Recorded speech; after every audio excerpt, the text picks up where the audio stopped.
Saya atas nama Abdul Salam akan mencoba memaparkan beberapa materi mulai dari materi kelompok 1 sampai kelompok 13. Materi pertama yaitu peradaban Islam di Spanyol.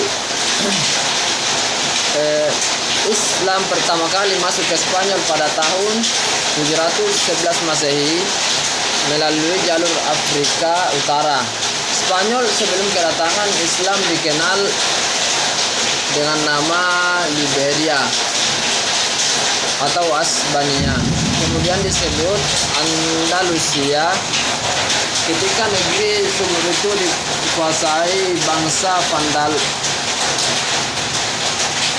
Dan perkataan Vandal inilah orang Arab menyebutnya Andalusia. Sebelum penaklukan Spanyol, umat Islam telah menguasai Afrika Utara dan menjadikannya sebagai salah satu provinsi dari dinasti Bani Umayyah. Penguasaan sepenuhnya atas Afrika Utara itu terjadi pada zaman Khalifah Abdul Malik pada tahun 685 Masehi sampai 705 Masehi. Khalifah Abdul Al-Malik mengangkat Hasan Ibn Nu'man Al-Ghassani menjadi gubernur di daerah itu. Pada masa Khalifah Al-Walid, Hasan Ibn Nu'man telah digantikan oleh Musa Ibn Nusair. Di zaman Al-Walid itu, Musa Ibn Nusair memperluas wilayah kekuasaannya dengan menduduki Aljazair itu. Musa Ibn Nusair memperluas wilayah kekuasaannya dengan menduduki Aljazair dan Maroko. Selain itu, ia juga menyempurnakan penaklukan ke daerah-daerah bekas kekuasaan bangsa barbar di pegunungan sehingga mereka menyatakan setia dan berjanji tidak akan membuat kekacauan seperti yang pernah mereka lakukan. Kemudian periode kekuasaan Islam di Spanyol. Sejak pertama kali Islam menginjakkan kaki di daerah Spanyol hingga masa berikutnya, Islam memiliki peranan yang sangat penting dan besar dalam perkembangan umat Islam. Islam di Spanyol berjaya dan berkuasa selama 7,5 abad, dan itu merupakan waktu yang sangat lama untuk mengembangkan Islam. Menurut Dr.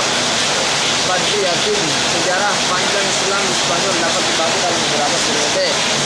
Yang pertama adalah periode pertama pada tahun 711 Masehi sampai 755 Masehi. Kemudian periode yang kedua 755 Masehi sampai 902 Masehi.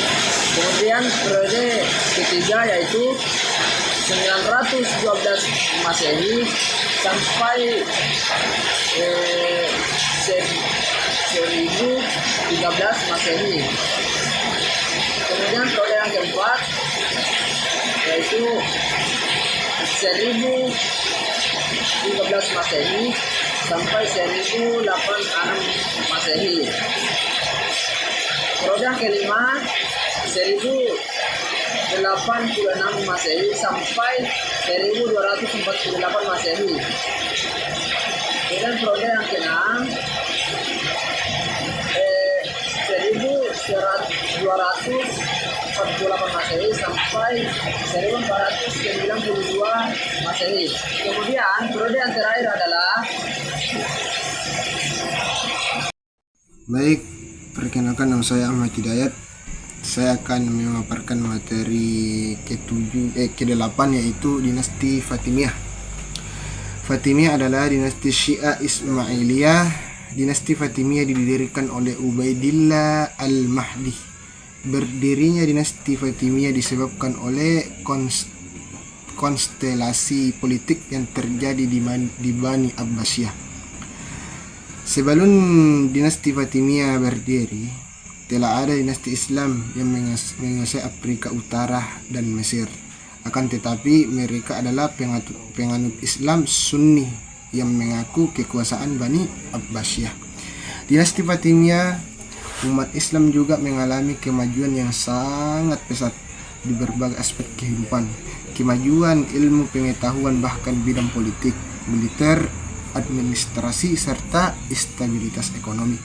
Kemunduran dinasti Fatimiyah juga terjadi karena faktor eksternal seperti serangan bangsa Normandia, Bani Saljuk, Bani Hilal, Bani Sulaim, dan serangan Salahuddin Al-Ayyubi. Salahuddin Al-Ayyubi menurunkan kekuasaan dinasti Fatimiyah pada 1169 dan setelah itu mendirikan dinasti Ayyubiyah. Assalamualaikum warahmatullahi wabarakatuh. Perkenalkan, nama saya Ardiansyah dengan NIM 10156122070.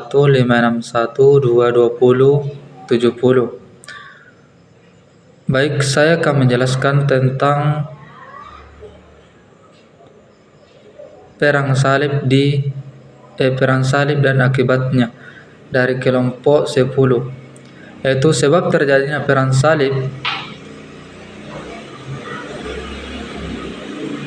Perang salib, fakta geografis tentang perbedaan antara timur dan barat hanya bisa dipertimbangkan sebagai fakta penting terjadinya perang salib jika disandingkan dengan pertentangan agama, suku, bangsa, dan perbedaan bahasa. Kenyataannya, perang salib secara khusus menggambarkan reaksi orang yang Kristen di Eropa terhadap Muslim di Asia yang telah menyerang dan menguasai wilayah Kristen sejak 632. Tidak hanya di Suriah dan Asia Kecil, tetapi juga di Spanyol dan Sisilia, dan berbagai hal yang menjadi sebab terjadinya perang salib. Sebagian di antaranya bisa kita sebutkan, yaitu kecenderungan gaya hidup nomaden dan militeristik,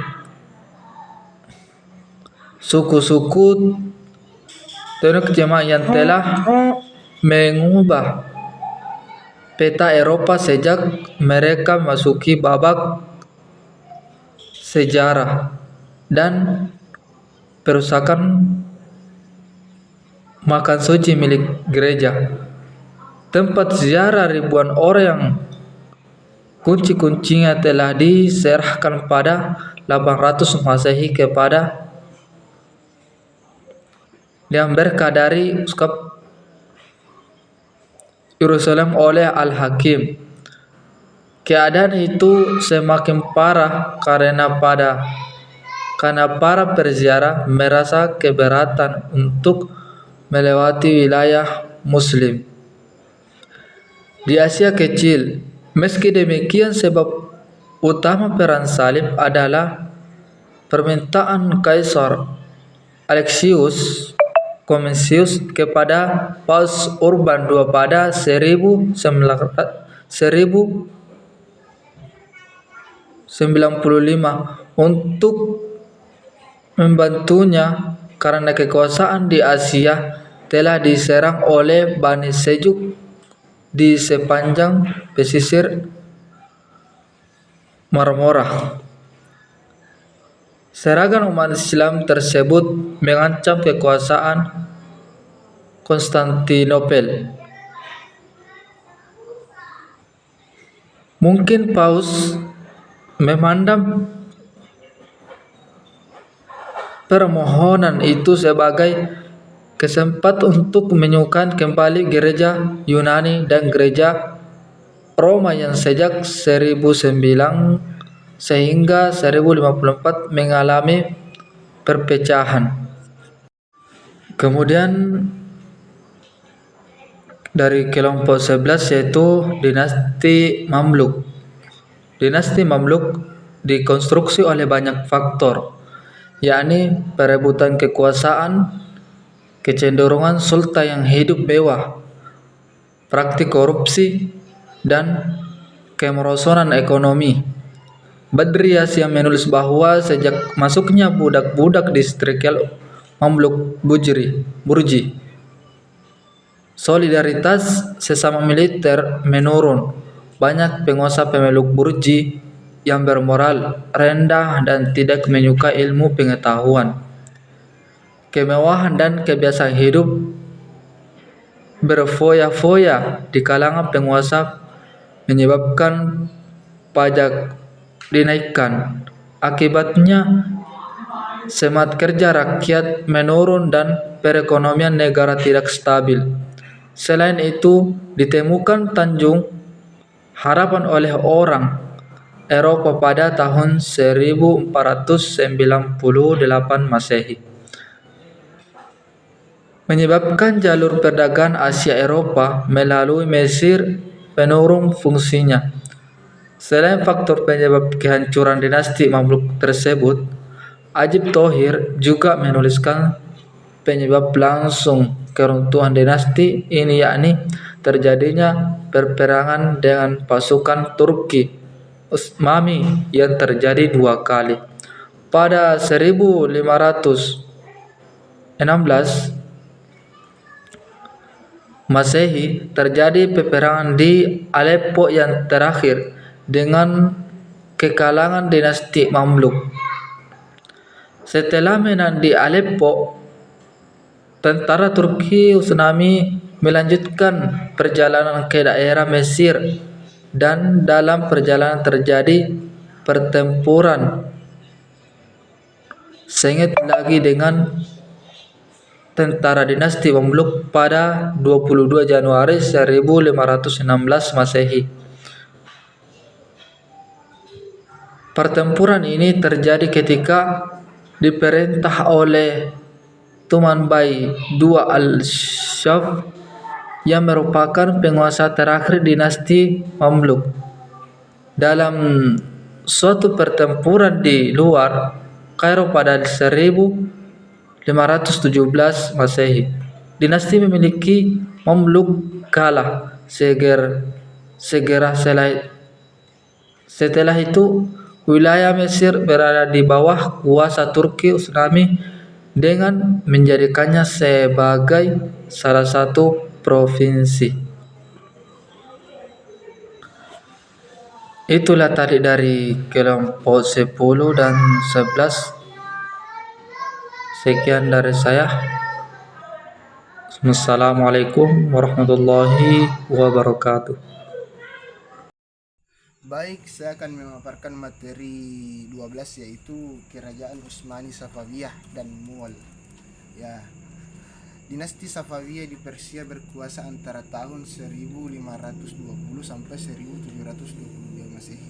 Dinasti Safawiyah merupakan kerajaan Islam di Persia yang cukup besar.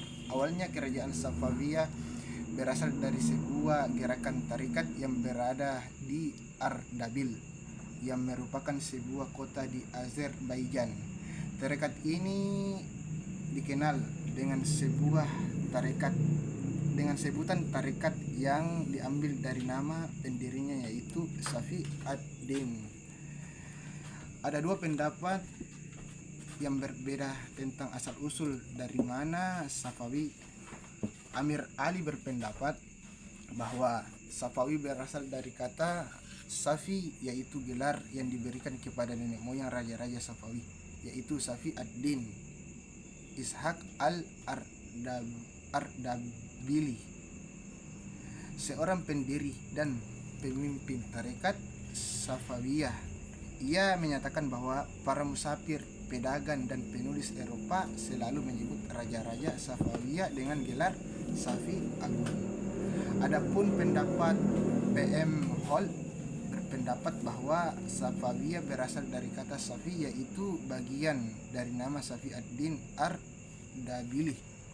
Meskipun ia tidak mengemukakan alasan secara gramatika bahasa Arab, pendapat inilah yang dipandang lebih tepat. Lalu kemudian langsung saja, yaitu Kerajaan Mughal. Kerajaan Mughal merupakan dinasti termuda di antara dinasti Turki Utsmani dan dinasti Safawi. Dinasti Mughal merupakan kelanjutan dari Kesultanan Delhi di India. Delhi Mughal adalah sebuah kerajaan yang berkuasa dari awal abad ke-15 hingga abad ke-18 Masehi, yang dibangun dan diperintah oleh seorang raja yang menguasai hampir sebagian anak benua India, yaitu Zainuddin Muhammad Babur pada tahun 1526 sampai 1530 Masehi, dan kemudian dilanjutkan oleh generasi penerusnya. Kejayaan dinasti Mughal berada pada masa pemerintahan Sultan Jalaluddin Muhammad Akbar. Kemajuan yang berhasil dicapai yaitu dari segi bidang politik, ekonomi, pengetahuan, keagamaan, seni dan arsitektur dan lain-lain. Kemudian dilanjutkan oleh Sultan Shah Jahan. Selain itu ada pula beberapa warisan atau peninggalan dinasti Mughal seperti Istana Fatehur Sikri, Mahal Jama Masjid dan lain-lain, yang merupakan bukti peradaban Islam Mughal dan merupakan bangunan-bangunan yang bersejarah. Kemudian langsung saja ke materi ke-13, yaitu yang menyangkut Islam di Indonesia. Secara umum masuknya Islam di Indonesia yaitu adalah melalui jalur perdagangan, pernikahan, pendidikan, dan akulturasi budaya. Islam diperkirakan masuk ke Indonesia melalui jalur perdagangan sejak abad ke-7 hingga abad ke-11. Adapun beberapa teori masuknya Islam yang dianggap paling kuat yaitu yang pertama, teori Arab. Teori Arab mengklaim bahwa Islam masuk ke Indonesia melalui utusan para khalifah Rashidah dan pedagang Arab yang berlayar ke Nusantara pada abad ke-7 Masehi.